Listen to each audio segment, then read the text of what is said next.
বাংলাদেশ ক্রিকেটে ওপেনিং জুটির প্রতি আস্থা এনে দিয়েছিল তামিম ইকবাল খান। তার ব্যাটে যেমন ছিল আগ্রাসন, তেমনি ছিল ইনিংস গড়ার ধৈর্য। যতক্ষণ তিনি ক্রিজে থাকতেন প্রতিপক্ষ শিবিরে একটি ভয় কাজ করত। বাঘের মতো গর্জে উঠতে পারতেন যে কোনো সময়। অথচ তার বিদায়ের পর থেকেই ওপেনিং পজিশন যেন পড়েছে বাংলাদেশের সবচেয়ে বড় অনির্ভরযোগ্য জায়গা। তামিম ইকবালের পর এসেছেন অনেকেই, কিন্তু কেউ থিত হতে পারেননি।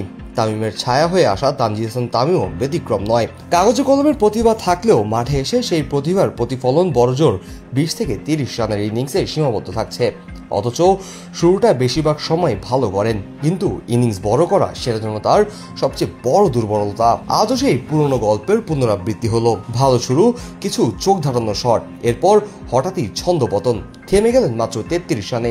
শেষ 5 ইনিংসে রান যথাক্রমে 10, 59, 40, 31, 33। তামিম পরবর্তী যে আরেকটু আশারও দেখা গিয়েছিল, সেটি যেন দিনের আলোর মতোই দ্রুতই নিভে যাচ্ছে। জাতীয় দলের ব্যাটিং কোচ সালাউদ্দিন একবার বলেছিলেন যে এই দেশের বেশিরভাগ ক্রিকেটারই খেলা বোঝে না, তারা মাথা দিয়ে খেলে না।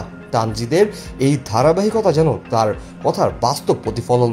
প্রতিপক্ষ সহযোগ বা কঠিন, তিনি শুরুটা ভালো করেই থেমে যান মাঝপথে। এটি কি শুধুই টেকনিকের অভাব, নাকি মানসিক দুর্বলতা? তামিম ইকবাল 2007 সালে আন্তর্জাতিক ক্যারিয়ার শুরু করে বাংলাদেশকে একটি নতুন অধ্যায় সূচনা করে দিয়েছিলেন।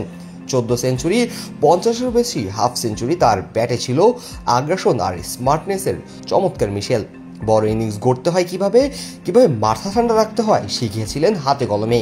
এখন সেই শিক্ষা কে নিবে? তানজিদ তামিম যদি সত্যিকারের ছোট তামিম হতে চান, তবে শুধু স্ট্রোক খেললেই হবে না, শিখতে হবে কিভাবে ইনিংস গড়ে খেলতে হয়। নইলে ওপেনার খরা চলতেই থাকবে, আর তামিম ইকবালের স্মৃতি হয়ে উঠবে আরো গর্বের, আরো বেশি আক্ষেপেরও।